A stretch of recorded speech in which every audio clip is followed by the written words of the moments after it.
मराठी अभिजात भाषा झाल्यानंतर पहिल्याच वर्धापन दिनाच्या निमित्तानं या व्यासपीठावर उपस्थित असलेले महाराष्ट्र राज्याचे लोकप्रिय मुख्यमंत्री आदरणीय देवेंद्रजी फडणवीस साहेब, व्यासपीठावर उपस्थित असलेले विधानसभेचे अध्यक्ष आदरणीय राहुलजी नार्वेकरजी, उपसभापती नीलमताई गोरे, मंगलप्रभात लोढा साहेब, मनीषाताई कायंदे, सदानंदजी मोरे, रवींद्रजी शोभणे, प्रदीपजी ढवळ, आताच ज्यांचं आगमन झाले ते ज्येष्ठ निर्माते अभिनेते महेशजी मांजरेकर, व्यासपीठावर असलेले सर्व सन्माननीय मान्यवर आणि मोठ्या संख्येने उपस्थित बंधू आणि भगिनींनो, मी आपल्या सगळ्यांच्या वतीनं माननीय मुख्यमंत्री महोदयांचं या कार्यक्रमामध्ये मनपूर्वक स्वागत करतो आणि मुख्यमंत्री महोदयांना हे देखील सांगू इच्छितो की आपण याच्या अगोदर 5 मिनिटं आम्ही हेमांगी विषयशंकाचं लोकार्पण केलं, नवभारत ग्रंथाचं देखील प्रकाशन केलं, आकाशवाणीवर मराठी भाषेचे मंत्री मराठी भाषा कशा पद्धतीनं अभिजात आहे हे सांगण्यासाठी गेले होते, त्यांच्या ज्या मुलाखती होत्या त्या पुस्तकाचं देखील आम्ही प्रकाशन केलं आणि मला असं वाटतं की मराठी विभाग हा एकमेव विभाग असा असेल की मराठी विभागाचं कामकाज कसं चालतं या पुस्तकाचं प्रकाशन देखील मुख्यमंत्री महोदय आपण याच्या अगोदर या ठिकाणी केलं आणि खात्याचं कामकाज कसं चालतं हे सांगणारा हा पहिला विभाग असेल असं माझं मत आहे. कारण सहसा खात्याचं कामकाज कसं चालतं हे लोकांपर्यंत पोचावं की नाही हा एक प्रश्नचिन्ह असताना आम्ही त्याचं उत्तर दिलेलं आहे, याबद्दल देखील आम्ही सगळे समाधानी आहोत. आणि मुख्यमंत्री महोदयांना मनापासून धन्यवाद एवढ्यासाठीच दिले पाहिजेत की आपण नुसते कार्यक्रमाला आला नाहीत, तर या सगळ्या अभिजात भाषेच्या प्रवासामध्ये आपण देखील सगळे सामील होता. आज सदानंद मोरे साहेबांनी या ठिकाणी उल्लेख केला, परंतु ज्यावेळी अभिजात भाषेची समिती स्थापन केली रंगनाथ पठारे साहेबांच्या अध्यक्षतेखाली, त्याच्यामध्ये स्वर्गीय हरी नरके साहेब देखील होते जे आज आपल्यामध्ये नाहीत, सदानंद मोरे साहेब देखील इथे व्यासपीठावर आहेत. त्याच्यामुळे आज जरी व्यासपीठावर हा कार्यक्रम आम्ही साजरा करत असलो तरी ज्यांनी मराठी भाषा अभिजात भाषा होण्यासाठी प्रयत्न केले ते मराठी भाषेवर प्रेम करणारे महाराष्ट्रातील मराठी लोक असतील, मराठी साहित्यिक असतील, मराठी कलाकार असतील, त्यांचं या कार्यक्रमाच्या निमित्तानं मी त्यांना धन्यवाद देतो, त्यांचे आभार मानतो.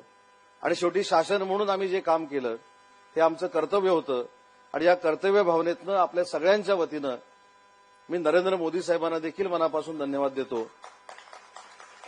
कारण देशाचे इतके पंतप्रधान झाले पण त्यांना कधीही मराठी भाषा ही अभिजात भाषा व्हावी असं वाटलं नाही, परंतु महाराष्ट्राच्या मराठी माणसाचा आवाज ऐकून नरेंद्र मोदी साहेबांनी मराठी भाषेला अभिजात भाषेचा दर्जा दिला. त्याबद्दल महाराष्ट्राच्या तमाम मराठी जनांतर्फे मी नरेंद्र मोदी साहेबांचे देखील आभार मानतो आणि त्यांना अपेक्षित असलेलं मराठी भाषेचं काम हे देवेंद्रजींच्या नेतृत्वाखाली मराठी भाषेचा विभाग करून दाखवेल हा देखील या कार्यक्रमाच्या निमित्तानं शब्द देतो. देवेंद्रजी, आम्ही ज्यावेळी मुंबईला गेलो हा GR आणण्यासाठी माझ्याबरोबर सदानंद मोरे साहेब देखील होते आणि त्यावेळी मला दिसलं की सदानंद मोरे साहेब कसे भांडतात. म्हणजे आता इथं त्यांनी मार्गदर्शन केलं. आम्ही जेव्हा सांस्कृतिक मंत्र्यांना भेटलो ते 2-3 प्रश्न सांस्कृतिक मंत्र्यांना अगदी त्यांनी जाहीर आमच्या सगळ्यांच्या समोर विचारले. मला थोडी भीती वाटायला लागली, कारण मोरे साहेब डायरेक्ट प्रश्न विचारत होते आणि दिल्लीमध्ये विचारत होते, त्यामुळे त्याचा परिणाम माझ्यावर का होईल का ही भीती माझ्या मनामध्ये होती. पण एक त्याच्यातनं आम्हाला कळलं सदानंद मोरे साहेबांच्या त्या अभ्यासातनं की नरेंद्र मोदी साहेबांचे 2 गोष्टीसाठी आपण आभार मानले पाहिजे. एक, मराठी भाषेला जर तो अभिजात भाषेचा दर्जा तर दिलाच, पण त्याचबरोबर प्राकृतला देखील अभिजात भाषेचा दर्जा दिला. त्याच्यामुळे महाराष्ट्राचा मराठी भाषेचा तर सन्मान झालाच, पण प्राकृतचा सन्मान करण्याचं काम देखील नरेंद्र मोदी साहेबांनी केलं. हे आभार तिथं मोरे साहेबांनी मानले आणि नुसते आभार मानून ते थांबले नाहीत साहेब. त्यांनी सांस्कृतिक मंत्र्यांना सांगितलं की मराठी भाषेला जेवढा निधी द्याल तेवढाच तुम्ही प्राकृतला दिला पाहिजे, कारण प्राकृतचा अभ्यासक्रम करणाऱ्या कमिटीचा अध्यक्ष मी आहे, हे मोरे साहेब आहेत. आणि ते देखील सांस्कृतिक मंत्र्यांनी मान्य केलं की प्राकृतचा देखील जर प्रस्ताव आमच्याकडे आला तर आम्ही त्याला चांगल्या पद्धतीचा भरघोस निधी देऊ. आणि आमच्या शासनाचं भाग्य आहे की व्यासपीठावर मोरे साहेब आहेत, आमचे रवींद्रजी शोभणे आहेत, त्यांच्यासारखी दिग्गज साहित्यिक मंडळी आमच्या शासनाबरोबर काम करतायत आणि शासनाला मार्गदर्शन करतायत. आणि तिथे दुसरी गोष्ट जी आम्हाला कळली ती म्हणजे आम्ही जेव्हा विचारलं की अभिजात भाषेचा दर्जा मराठीला देताना काही नियम पाळले गेले, काय नियम होते, त्याच्यामध्ये सगळ्यांनी सांगितलं की ज्ञानेश्वरी हा मराठी अभिजात भाषेचा पाया ठरला आणि ज्ञानेश्वरांनी जी ज्ञानेश्वरी लिहिली हा पुरावा ग्राह्य केंद्र सरकारनं धरला आणि ज्ञानेश्वरांमुळे तुकाराम महाराजांमुळे आणि छत्रपती शिवाजी महाराजांची भाषा मराठी असल्यामुळे मराठी भाषेला अभिजात भाषेचा दर्जा देण्याचा निर्णय नरेंद्र मोदी साहेबांनी घेतला हे आम्हाला दिल्लीमध्ये कळलं. आणि म्हणून एवढ्यावरच आम्ही थांबलो नाही. आम्ही मुख्यमंत्री महोदयांच्या शुभ हस्ते मराठी भाषेचं केंद्र जेएनयूमध्ये देखील उभं केलं. साहेब, आपण तिथे शब्द दिला की आपण तिथे छत्रपती शिवाजी महाराजांचं स्मारक देखील उभं करतोय. मला सांगताना आनंद होतोय की पुढचा अभिजात भाषेचा वर्धापन दिन याच्या अगोदर ते देखील स्मारक मराठी भाषेच्या अंतर्गत त्या ठिकाणी तयार होईल आणि आपण महाराष्ट्र शासनाला दिलेला शब्द हा आम्ही पूर्ण करू अशा पद्धतीनं जेएनयूमध्ये देखील या सगळ्या मराठी भाषेचा जो काही विभाग आहे तो अतिशय चांगल्या पद्धतीनं काम करतोय. काश्मीरमध्ये आम्ही पुस्तकाचं गाव करतोय. साहेब, मला सांगताना आनंद आहे की कुसुमाग्रजांच्या नावानं आपण मराठी भाषेचा दिवस साजरा करतो, पण शिरवाड्याला आजपर्यंत पुस्तकाचं गाव नव्हतं. पण मागच्या वेळी आम्ही शिरवाड्याला पुस्तकाचं गाव तर जाहीर केलंच, तिथं ग्रंथालय स्थापन केली आणि त्याच्यानंतर पुढच्या वर्षीपासून आपण कुसुमाग्रजांच्या नावानं एक मराठीचा महोत्सव त्यांच्या ग्रामीण भागातल्या गावामध्ये करण्याचा निर्णय घेतला आणि त्याचे देखील नियोजन आपण चांगल्या पद्धतीनं करतोय. मला खरं तर इथं सांगितलं पाहिजे की मराठी भाषेवर राजकारण होतं की नव्हतं त्याच्यावर मला राजकीय बोलायचं नाही, पण मुख्यमंत्री महोदयांच्या नेतृत्वाखाली अजून एक ऐतिहासिक घटना घडली. ती म्हणजे लंडनमध्ये ज्यावेळी महात्मा गांधी गेले होते आणि त्यांच्याबरोबर त्यांचे केळकर नावाचे स्वीय सहाय्यक होते, त्यांनी तिथे महाराष्ट्र मंडळ स्थापन केलं आणि आजपर्यंत महाराष्ट्र मंडळ ज्या इमारतीमध्ये भाड्यानं होतं ते विकत घेण्याचं काम देखील देवेंद्रजींच्या नेतृत्वाखाली आम्ही मराठी भाषेनं केलं. आणि नुसतं केलं नाही तर ती जागा आमच्या ताब्यात आल्यानंतर आपल्या सगळ्यांच्या साक्षीनं जगातलं पहिलं एखाद्या मातृभाषेचं वैश्विक भाषा केंद्र जर कुठे होत असेल तर ते लंडनमध्ये होत आहे आणि त्या वैश्विक भाषा केंद्राला छत्रपती शिवाजी महाराजांचं नाव देण्याचा निर्णय मराठी भाषा विभागानं घेतलाय. हे देखील सांगताना मला मनापासूनचा आनंद होतोय.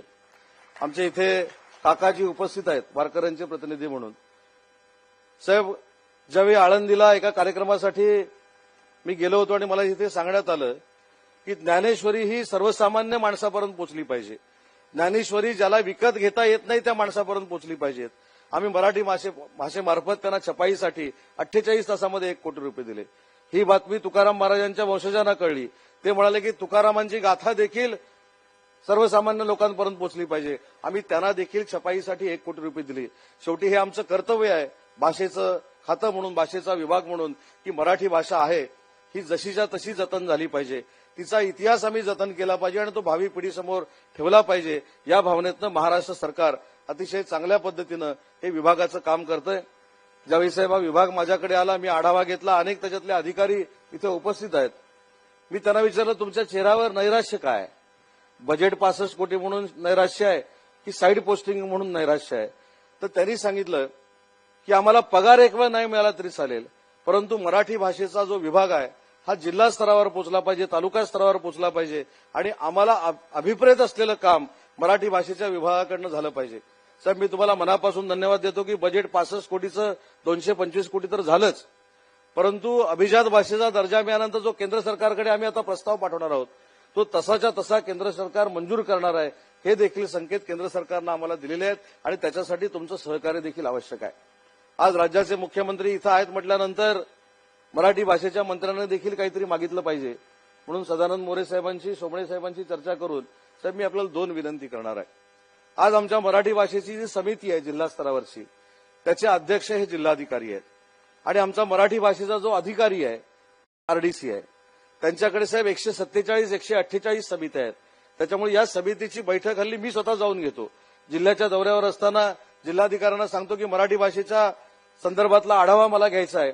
आणि म्हणून साहेब मला विनंती करायची, तुम्ही जर आउटसोर्सनं तिथं अधिकारी घेण्याची जर परवानगी आम्हाला दिली तर मराठी भाषेतला तज्ज्ञ, म्हणजे सरकारी कर्मचारी किंवा मंत्र्याचा डावा उजवा असा नाही, या सगळ्यांची कमिटी तयार करून मराठी भाषेतला तज्ज्ञ ज्याचं वय 30 वर्षापेक्षा जास्त आहे आणि 58 वर्षापेक्षा कमी आहे असा जर आम्ही 3 वर्षासाठी नेमू शकलो तर आहे त्याच्यापेक्षा जास्त काम मराठी भाषेच्या निमित्तानं पूर्ण महाराष्ट्रामध्ये होईल आणि त्याची परवानगी आपण द्यावी ही आपल्याला एक विनंती करतो.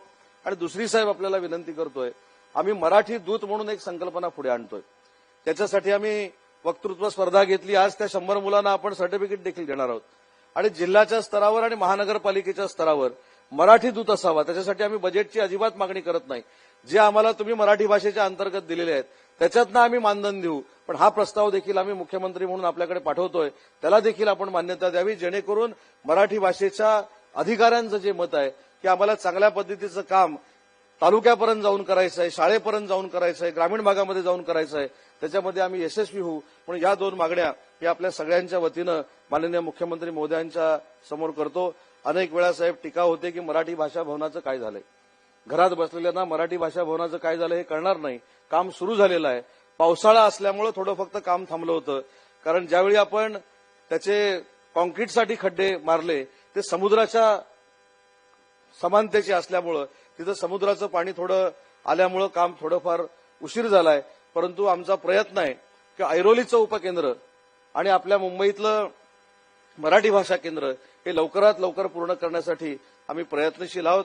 त्याच्यामुळे मराठी भाषा केंद्राचं कामच सुरू झालं नाही, मराठी भाषा भवनाचं कामच सुरू झालं नाही, अशा ह्या फेक नरेटिव्हला कोणी बळी पडू नका, एवढीच मी विनंती करतो. मराठी भाषेचं हे केंद्र अतिशय चांगल्या पद्धतीनं देशातली सगळ्यात चांगली इमारत आणि सगळ्यातल्या देशातल्या बाकीच्या राज्यातल्या भाषांपेक्षा चांगली इमारत ही महाराष्ट्र राज्याची असणार आहे, मराठी भाषेची असणार आहे.